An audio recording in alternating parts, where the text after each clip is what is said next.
Y me da mucho gusto saludar aquí al doctor Ernesto Acevedo, que es coordinador de asesores del secretario de Economía, Bruno Ferrari. Muchas gracias por acompañarnos aquí en esta mesa. No, al contrario, muchas gracias por la invitación. Y también está con nosotros William Gu. ¿Lo pronuncié bien? Así es, William. Muchas gracias por la invitación también y un saludo a nuestros auditores. Que es de la revista América Economía. Y en la línea está con nosotros el doctor Alfredo Jalife. Doctor, muy buenas tardes, gracias por tomarnos la llamada. Encantado, Alan, a tus órdenes. Pues el objetivo, como habíamos mencionado, vivimos una crisis global, es una época de oportunidad para México para poder pues generar las condiciones y poder aprovechar, porque la crisis va a acabar, esos países empezarán a crecer y México ahorita tiene una solidez financiera que le puede permitir salir adelante y pues el chiste es que platiquemos las visiones y compartamos con el auditorio un poquito de cómo vemos la visión y cómo vemos la perspectiva precisamente ante la crisis global. Doctor Ernesto Acevedo. Gracias, Alan. Pues primero, nuevamente te agradezco la invitación. Creo que es muy importante y es muy oportuno el tema, precisamente porque, como lo dices, en este momento en el que están ocurriendo muchas cosas importantes en el escenario internacional, creo que se abren muchas oportunidades para México. Claro. Y te podría decir, y aquí en la mesa compartir con todos ustedes, obviamente pues yo creo que tenemos una plataforma macroeconómica muy sólida. Como pocas ocasiones creo que la transición democrática se da ahora con un fundamento macroeconómico muy sólido, pero pues a nivel internacional tenemos retos muy importantes. La situación en Estados Unidos es relativamente delicada, ¿no? Tenemos un problema en el déficit público relativamente elevado.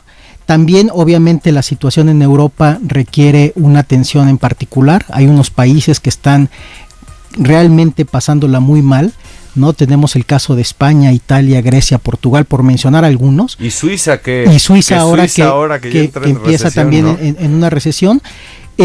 Creo que, por ejemplo, hay algunas oportunidades muy claras. Por ejemplo, el caso de China.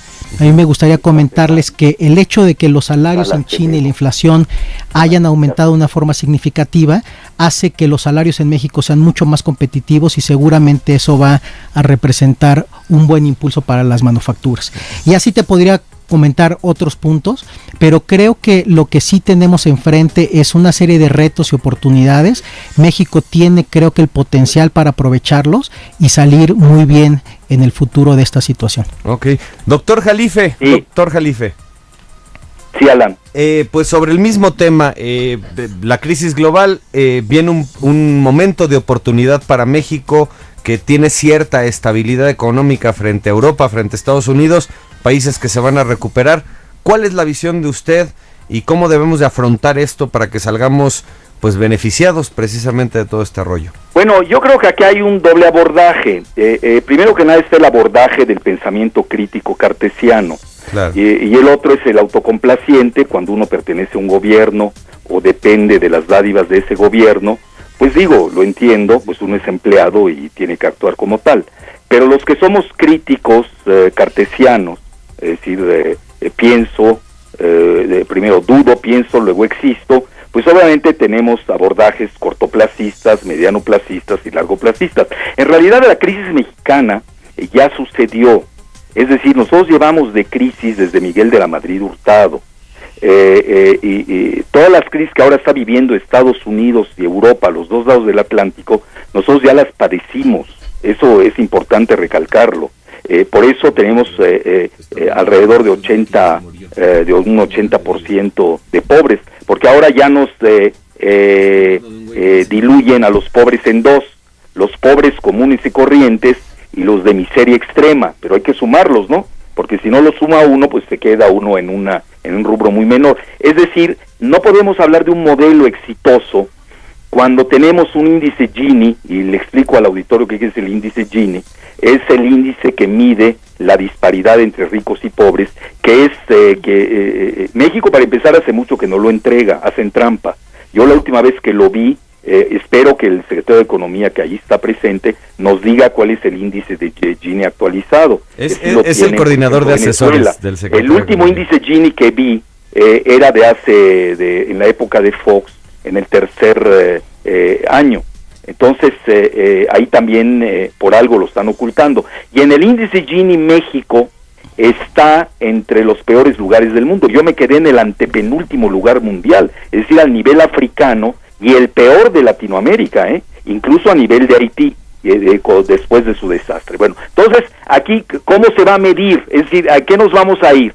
¿A un discurso autocomplaciente de felicidad, como el que oímos ayer en el desinforme de Calderón, o nos vamos a ir a la cruda realidad de que algo no está funcionando, cuando inclusive la peor crisis que tenemos, incluso ayer implícitamente lo reconoce Calderón, la mayor crisis del mundo en estos momentos, de generaciones, así lo dijo, de varias generaciones, bueno, nada menos que el gobernador del Banco de México, yo no sé por qué le dicen gobernador, porque nadie lo ha elegido, pero así les llaman ahora a los gobernadores de los bancos centrales, pues así está en la ley. No se dio cuenta de la peor, precisamente de esta crisis. Él dijo que era un catarrito.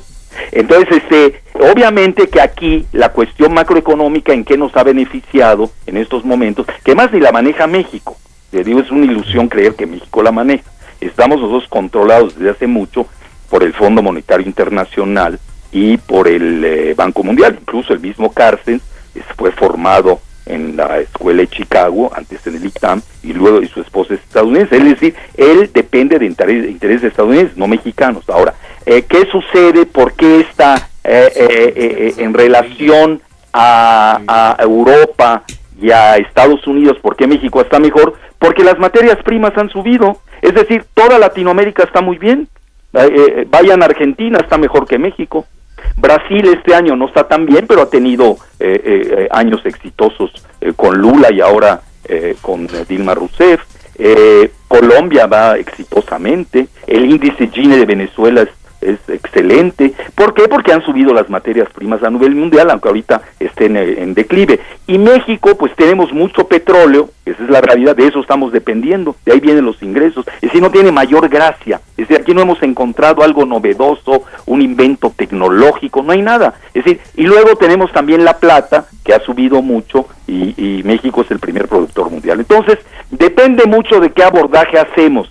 Si a mí me preguntan con el modelo neoliberal, si yo tengo una visión de largo plazo, desde que viene Miguel de la Madrid Hurtado al poder, estamos hablando ya casi de 30 y pico de años, hasta la fecha, y vemos que todo es continuación, con simulaciones de que es PRI-PAN, cuando al final de cuentas la política no está importando tanto como los modelos macroeconómicos neoliberales, que son los que hoy imperan nuestro país, nos guste o no. Y los actores políticos son eso, son marionetas de un gran proyecto neoliberal global de que depende está México y del mundo, a partir de que México entra al Tratado de Libre Comercio.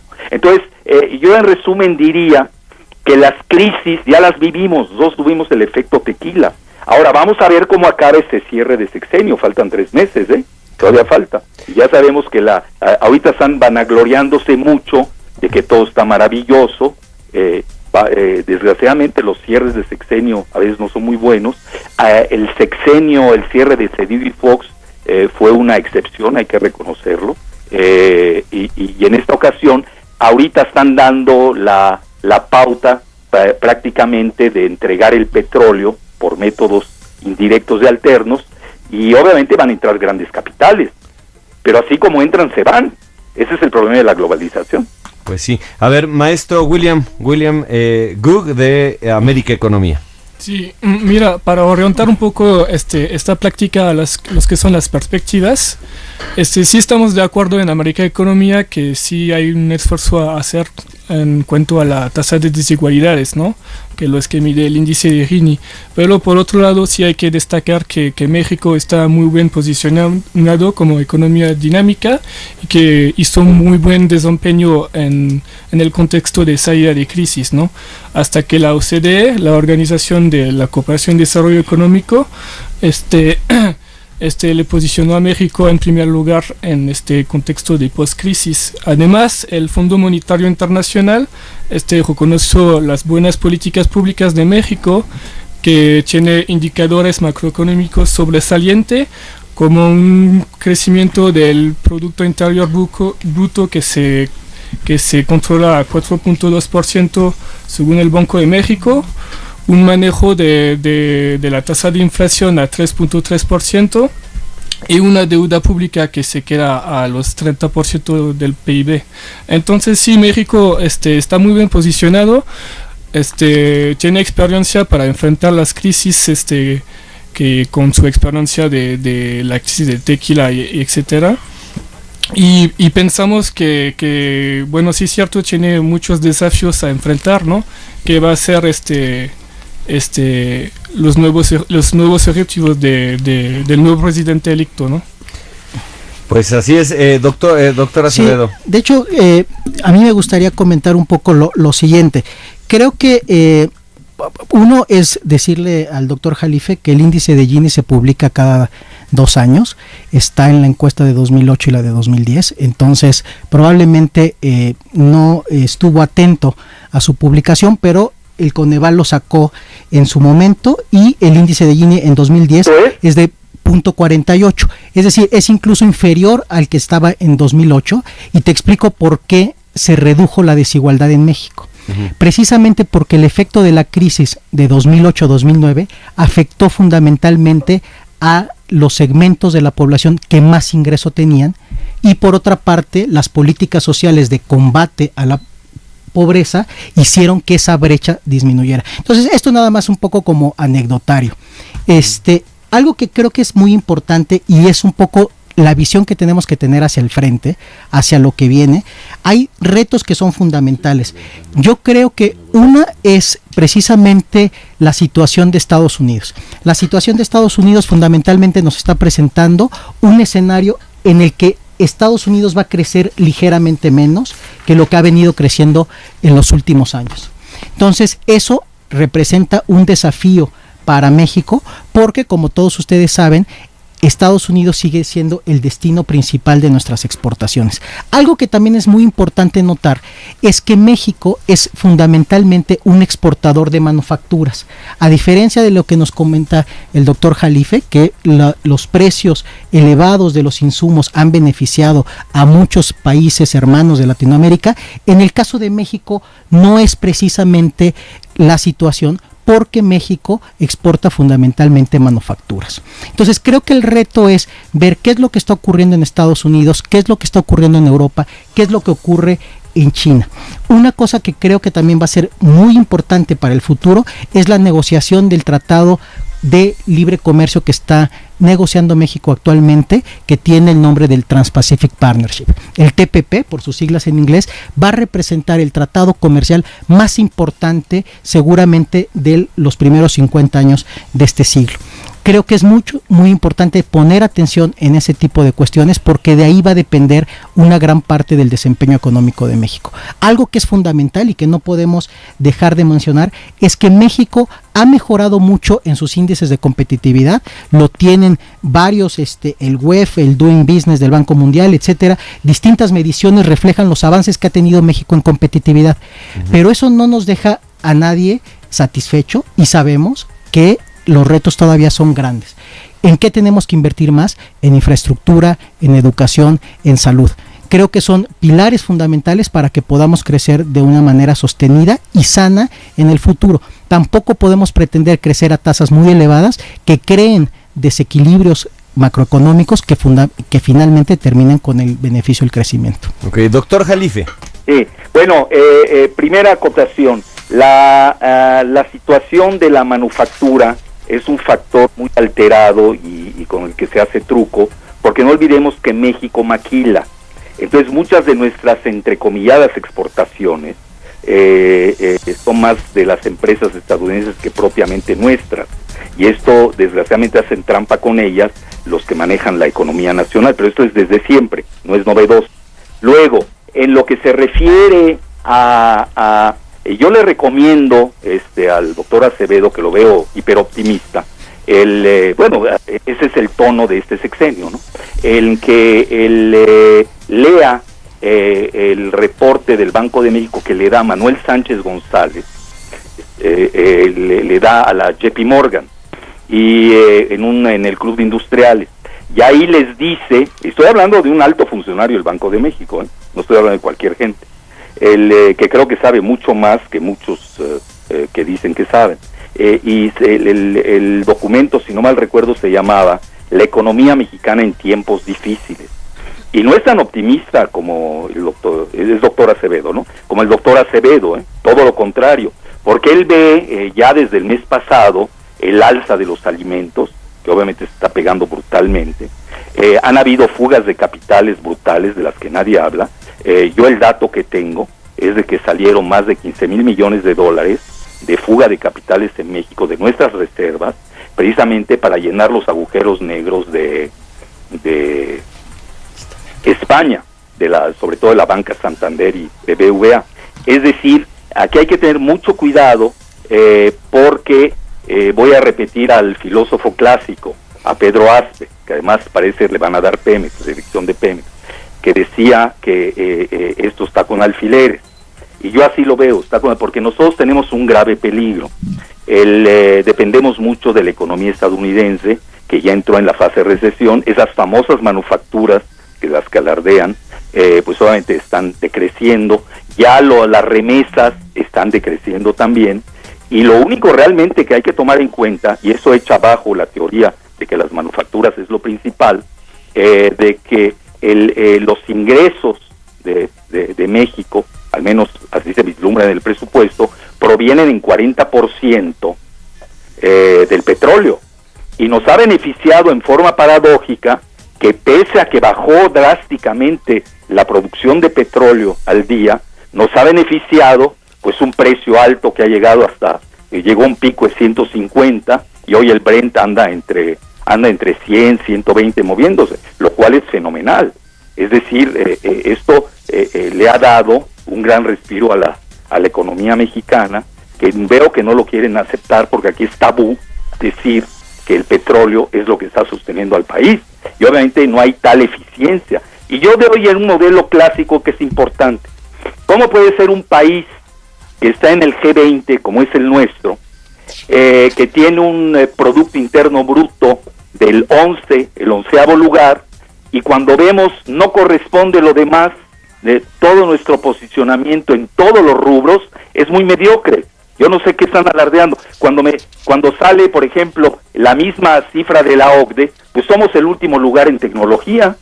Cuando vemos las cifras a nivel mundial de competitividad, también tenemos un lugar muy mediocre. Andamos, no sé, ya la última que vi, andaba en el 50 y pico lugar. Es decir, no corresponde a nuestro Producto Interno Bruto, lo cual habla, cuando tenemos nosotros un PIB del 11º lugar a nivel mundial, y tenemos un lugar de competitividad en el lugar 56, esto habla de una alta mediocridad. Es decir, en México no tenemos valor agregado. Estamos dependiendo, estamos regalando literalmente nuestra riqueza, y la mejor prueba de ella es que importamos cifras altísimas de gasolina, como si no pudiéramos refinar. Cuando Fox quería hacer 5 refinerías en Centroamérica, pues no nos necesitamos tanto, con que nos hagan 2 en México ya tenemos relativamente resuelto el ingreso, en lugar de estar importando gasolina. Y ya para qué les hablo de la importación del huevo. Es decir, ya en México ni las gallinas ponen huevo. Bueno, esto nos habla, obviamente, de una gran ineficiencia. Ahora, si ellos están felices con ese México, bueno, ahí están. Yo creo que lo que más les pega en el rostro es esos 80 millones de miserables que tenemos en el país. Y eso no lo tiene nadie en Latinoamérica. Y yo conste que eso hace una comparación con nuestros hermanos latinoamericanos. Quiero ir a África. Maestro William. Sí, para continuar sobre esta noción de competitividad, nosotros en América Economía pensamos que si México está haciendo un buen desempeño, que queda muchas cosas a mejorar, ¿no? Lo que tiene que pasar por la innovación, el desarrollo y la transferencia de conocimiento, pero si comparamos con China, vemos que ya se mejoró los niveles de sueldos y los costos de transporte, por lo cual México llega a ser más competitivo, ¿no? Otra fuente relevante a indicar aquí es que Doing Business reconozco a México por sus trámites en trámites para pago de impuestos y acceso a crédito, ¿no? Lo que hace que México es todavía cada año más competitivo y yo creo que va a seguir un paso adelante, ¿no? Para regresar a esos desafíos que México tiene, que tiene que mejorar para el futuro, nosotros pensamos que si el tema de la inseguridad es un tema mayor, muy importante, sobre todo cuando sabemos que durante el sexenio de Felipe Calderón hubo 50.000 muertos. Yo creo que es un tema muy importante para fomentar y promover la inversión extranjera, ¿no? Hay un problema aquí en México que es la inseguridad y se está bajando los flujos de inversión extranjera debido a este tema, ¿no? Pues sí, pues les agradezco muchísimo al doctor Jalife, académico de posgrado de globalización de la Universidad Nacional Autónoma de México, al maestro William Gub, analista de la revista América Economía, y también por supuesto al doctor Ernesto Acevedo, coordinador de asesores de la Secretaría de Economía, el que hayan estado aquí en esta mesa. 3 puntos de vista completamente diferentes y pues bueno, el auditorio ahí tiene todas las voces, como siempre aquí en esta casa. Les agradezco muchísimo a los 3. Muchas gracias, Alan. Un placer, encantado. Nuevamente te agradezco la invitación. Creo que es muy importante y es muy oportuno el tema, precisamente porque, como lo dices, en este momento en el que están ocurriendo muchas cosas importantes en el escenario internacional, creo que se abren muchas oportunidades para México. Claro. Y te podría decir, y aquí en la mesa compartir con todos ustedes, obviamente pues yo creo que tenemos una plataforma. Esos países empezarán a crecer y México ahorita tiene una solidez financiera que le puede permitir salir adelante y pues el chiste es que platiquemos las visiones y compartamos con el auditorio un poquito de cómo vemos la visión y cómo vemos la perspectiva precisamente ante la crisis global. Doctor Ernesto Acevedo. Gracias, Alan. Pues primero, forma macroeconómica muy sólida. Como pocas ocasiones, creo que la transición democrática se da ahora con un fundamento macroeconómico muy sólido, pero pues a nivel internacional tenemos retos muy importantes. La situación en Estados Unidos es relativamente delicada, ¿no? Tenemos un problema en el déficit público relativamente elevado. También, obviamente... Y me da mucho gusto saludar aquí al doctor Ernesto Acevedo, que es coordinador de asesores del secretario de Economía, Bruno Ferrari. Muchas gracias por acompañarnos aquí en esta mesa. No, al contrario, muchas gracias por la invitación. Y también está con nosotros William Gu. ¿Lo pronuncié bien? Así es, William. Muchas gracias por la invitación también y un saludo a nuestros auditores. Que es de la revista América Economía. Y en la línea está con nosotros el doctor Alfredo Jalife. Doctor, muy buenas tardes, gracias por tomarnos la llamada. Encantado, Alan, a tus órdenes. Pues el objetivo, como habíamos mencionado, vivimos una crisis global, es una época de oportunidad para México para poder pues generar las condiciones y poder aprovechar, porque la crisis va